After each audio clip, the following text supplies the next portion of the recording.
आदर्श इन्स्टिट्यूटच्या विद्यार्थ्यांनी यंदाही दिवाळीचा पहिला दिवा वृद्धाश्रमात साजरा करून वृद्धांच्या चेहऱ्यावर फुलवला आनंद. लोकनेते हणमंतराव पाटील चॅरिटेबल ट्रस्ट संचालित Adarsh institute of technology and research centre Vita येथील राष्ट्रीय सेवा योजना विभागाच्या वतीने वर्षातील सर्वात मोठा दिवाळीचा सण मागील 3 वर्षापासून मोही येथील शबनक वृद्धाश्रमात साजरा केला जातो. त्याचप्रमाणे याही वर्षी मोही येथील शबनक वृद्धाश्रमात आदर्श अभियांत्रिकी महाविद्यालयाच्या विद्यार्थ्यांनी मोठ्या उत्साहात साजरा केला. संपूर्ण परिसराची स्वच्छता तसेच काही भिंतीची रंगरंगोटी करून दिवाळीचा माहोल तयार केला. आकाशकंदील लावून शबनक आश्रमातील दिवाळीचा पहिला दिवा हा मागील 3 वर्षापासून आदर्श इन्स्टिट्यूटच्या विद्यार्थ्यांच्या सहभागाने साजरा केला जातोय. त्याचप्रमाणे सर्व वृद्धांना आपण समाजापासून परिवारापासून वेगळे नसून वृद्धाश्रम हाच परिवार आहे अशी भावना तयार केली. वृद्धाश्रमाचा संपूर्ण परिसर दिवे लावून प्रकाशमय करण्यात आला. विद्यार्थ्यांनी वृद्धाश्रमात स्वतः आकाश कंदील तयार करून संपूर्ण परिसर प्रसन्नदायी केला. त्याचबरोबर दिवाळीचा फराळ व प्रत्येक वृद्धास या सणानिमित्त संपूर्ण नवीन पोशाख देऊन या सणाचा आनंद द्विगुणित केला. काहींनी वृद्ध आजी आज्यांना मेहंदी व इतर खेळाच्या साह्याने आम्हीच तुमची नातवंडे मुले आहोत अशी ओळख करून दिली. यावर प्रत्येक वृद्धांच्या डोळ्यातून आनंद अश्रू अनावर झालेले पाहण्यास मिळाले. या सणाच्या पूर्वसंध्येला गोड रुचकर जेवणाचा बेत करून त्या आजी आजोबांबरोबर आस्वाद घेत त्यांना घरच्या सदस्याची उणीव भासून दिली नाही. तर काही विद्यार्थ्यांनी घास भरवत वृद्धांच्या चेहऱ्यावर आनंद फुलवला. या वृद्धाश्रमाचे व्यवस्थापक राजेश गडकरी व प्रतिभा गुरव यांचे योगदान हे मौल्यवान आहे. त्याच्या कार्याला यापुढेही लागेल ती मदत करण्यासाठी सदैव तयार असो अशी महाविद्यालयाच्या वतीने ग्वाही दिली. संस्थेचे अध्यक्ष अँड सदाशिवराव भाऊ पाटील व संस्थेचे अध्यक्ष अँड वैभव दादा पाटील यांच्या मार्गदर्शनाखाली समाजोपयोगी विविध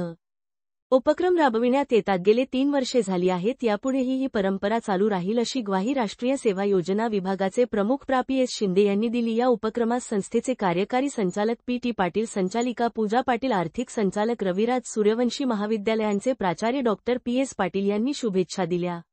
इंडिया न्यूज 28 पुणे विभाग प्रमुख दिलीप गायकवाडची रिपोर्ट.